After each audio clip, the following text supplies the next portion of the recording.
Assalamualaikum warahmatullahi wabarakatuh.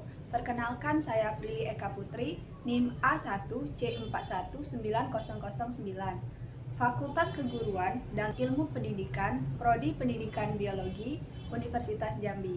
Pada video kali ini, saya akan melakukan praktikum mandiri dengan judul Sistem Reproduksi Jantan dan Betina. Adapun tujuan dari praktikum ini adalah untuk mengetahui bagian dan susunan sistem reproduksi internal dan eksternal, serta memahami fungsinya. Baiklah, sebelum memulai praktikum mandirinya, saya akan menjelaskan dasar teori mengenai sistem reproduksi. Sistem reproduksi adalah suatu sistem yang bertujuan untuk menghasilkan sel gamet jantan dan sel gamet betina, agar makhluk hidup dapat melangsungkan atau dapat meneruskan keturunannya melalui proses fertilisasi. Baiklah, saya akan menjelaskan organ sistem reproduksi jantan. Sistem reproduksi jantan dibagi menjadi dua, yaitu bagian dalam dan bagian luar. Pada bagian dalam terdiri atas testis atau buah zakar yang berfungsi untuk menghasilkan sperma dan hormon pada pria. Testis ini dibagi menjadi tiga, yaitu tubulus seminiferus, sel steroli, dan sel Leydig. Nah, tubulus seminiferus ini merupakan saluran yang berkelok-kelok yang menghasilkan sel sperma. Sedangkan sel steroli menghasilkan hormon estrogen yang memberikan nutrisi pada sel sperma.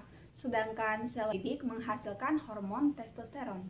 Yang kedua adalah epididymis. Epididymis merupakan saluran yang berkelok-kelok, tempat pematangan dan penyimpanan sementara sel sperma sebelum sel sperma dikeluarkan.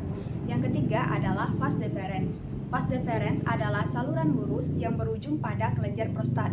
Nah, vas deferens ini berfungsi untuk menyalurkan sperma menuju kelenjar vesikula seminalis. Lalu yang keempat, kelenjar-kelenjar kelamin. Jadi, pada sistem organ jantan juga terdapat kelenjar kelamin yang terdiri atas 3 kelenjar, yaitu kelenjar vesikula seminalis, kelenjar prostat, dan kelenjar Cooper. Yang kelima adalah saluran ejakulasi. Saluran ejakulasi adalah saluran yang pendek yang menghubungkan vas deferens dengan uretra. Sedangkan yang keenam, yaitu uretra, adalah saluran pengeluaran sel sperma dan pengeluaran urin melalui penis. Nah, selanjutnya yaitu bagian luar. Bagian luar organ reproduksi jantan terdiri dari skrotum dan penis. Skrotum merupakan kantung pembungkus dari testis yang melindungi testis. Sedangkan penis adalah alat kopulasi atau alat pengeluaran dari sel sperma. Selanjutnya adalah organ sistem reproduksi wanita. Nah, organ reproduksi wanita ini terbagi menjadi dua juga, yaitu sistem reproduksi luar dan sistem reproduksi bagian dalam. Untuk bagian luar itu biasanya disebut dengan vulva. Nah, bagian vulva ini terdiri atas 4 bagian, yaitu mons pubis, yang kedua ada labium mayora dan labium minora, yang ketiga ada klitoris, dan yang keempat ada selaput darah. Nah, selanjutnya adalah bagian dalam organ sistem reproduksi wanita. Yang pertama yaitu ada ovarium atau indung telur. Ovarium ini adalah gonad wanita yang menghasilkan ovum dan hormon pada wanita. Nah, di dalam ovarium ini juga terdapat struktur folikel atau cangkang yang melindungi ovum atau sel telur. Organ yang kedua adalah fimbriae adalah jumba yang menangkap ovum dari ovarium menuju pangkal oviduk yang biasa disebut juga dengan infundibulum. Yang ketiga adalah oviduk atau tuba fallopi. Nah, fungsi dari oviduk atau tuba fallopi ini adalah saluran yang menghubungkan antara ovarium dan uterus. Biasanya fertilisasi terjadi pada bagian 1/3 awal oviduk atau tuba fallopi. Nah, fungsi dari oviduk atau tuba fallopi ini adalah saluran yang menghubungkan antara ovarium dan uterus. Biasanya fertilisasi terjadi pada bagian 1/3 awal oviduk. Nah, sedangkan uterus atau rahim adalah tempat berkembangnya zigot dari bayi. Nah, di dinding uterus ini juga tersusun otot polos dan juga endometrium. Nah, yang kelima adalah serviks atau leher rahim. Serviks atau leher rahim ini adalah corong pembatas uterus dengan vagina. Dan yang keenam adalah vagina. Vagina adalah lubang kopulasi yang berhubungan dengan vulva. Selanjutnya adalah alat dan bahan.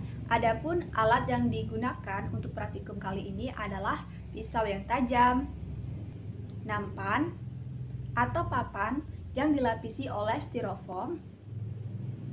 Lalu yang ketiga, jarum pentul. Bahan yang digunakan pada praktikum kali ini adalah hewan yang akan diamati. Pada praktikum kali ini saya menggunakan ayam betina. Alkohol 70%, sarung tangan, dan masker. Selanjutnya adalah prosedur kerja. Yang pertama, disiapkan hewan percobaan. Yang kedua, hewan percobaan dibunuh dengan cara stunning dan examination atau removal blood. Karena pada percobaan ini saya menggunakan ayam betina, jadi cara pembunuhan hewan yang tepat adalah stunning dan examination atau removal blood. Nah, teknik ini dilakukan dengan cara merusak bagian tengah tengkorak agar hewan tidak sadar. Diikuti dengan penyembelihan atau pemotongan pembuluh darah utama agar hewan mati. Langkah ketiga, setelah hewan percobaan tidak bergerak lagi, diletakkan di dalam baskom yang telah diisi dengan air panas. Nah, jadi hewan tersebut direndam beberapa menit agar mempermudah saat kita ingin mencabut bulunya. Yang kelima, cabuti bulu ayamnya. Yang keenam, lakukan pembedahan terhadap hewan percobaan.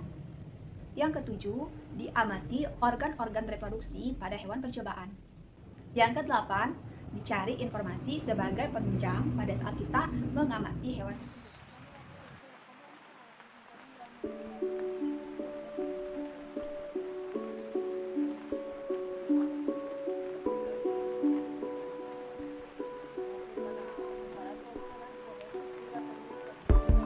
Nah, langkah selanjutnya, ayam direndam di dalam air panas agar memudahkan pada saat proses pencabutan bulunya.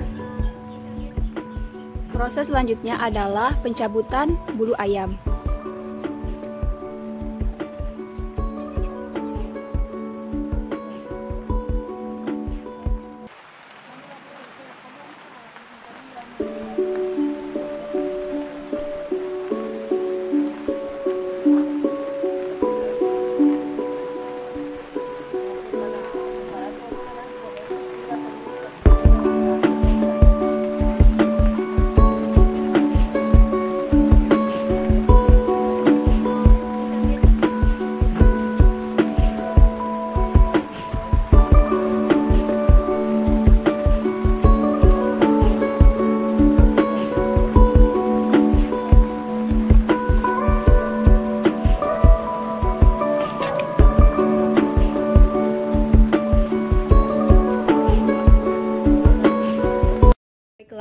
Ini adalah ayam betina yang telah dibedah dan telah dikeluarkan organ-organnya.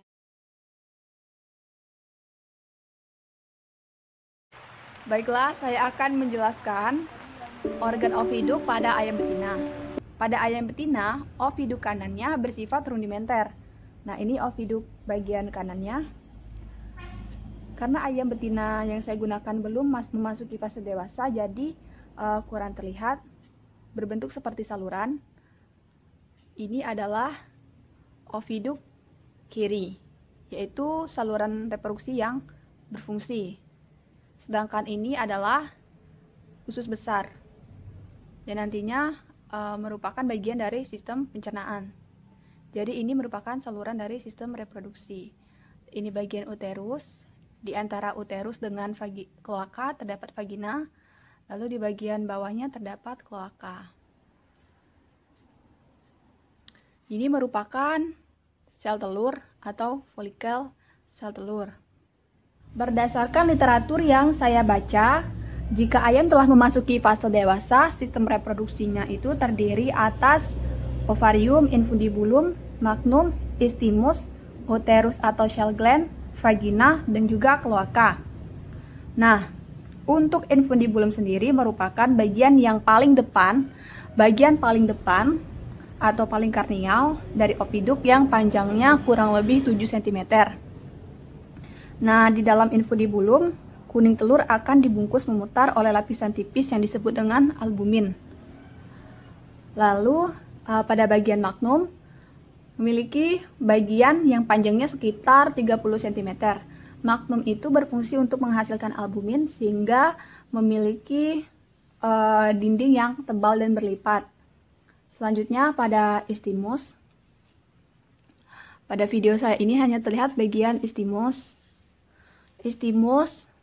Pada percobaan saya yang terlihat hanyalah bagian istimus. Nah, di bagian istimus ini akan dibentuk dua membran homogen yang disebut dengan inner cell dan outer cell. Nah, membran tersebut terletak di antara albumin dan kulit. Selanjutnya adalah uterus. Uterus merupakan sebuah ruangan dengan panjang 8 cm dan pada bagian ini terjadi pembentukan cangkang telur yang merupakan lapisan kutikula. Selain itu juga terjadi deposisi kulit dan pigmen telur. Selanjutnya adalah vagina, terletak di antara uterus dan juga kloaka. Nah, vagina ini merupakan bagian yang paling belakang dari opiduk. Nah, vagina ini diakhiri dengan adanya kloaka di bagian akhir saluran reproduksi. Selanjutnya kloaka. Kloaka adalah lubang buang urin dan fases yang disebut dengan manur pada unggas. Nah, dan tempat ini merupakan saluran akhir dari saluran reproduksi. Baiklah, berdasarkan percobaan yang telah dilakukan, dapat ditarik kesimpulan bahwa pada sistem reproduksi ayam betina terdapat organ ovarium atau infundibulum, oviduk yaitu bagian magnum dan istimus, uterus atau shell gland, vagina, dan juga kloaka. Namun pada percobaan yang saya lakukan, karena ayam betina yang digunakan belum memasuki fase dewasa, sehingga bagian yang terlihat adalah bagian istimus, uterus, vagina, dan kloaka. Dan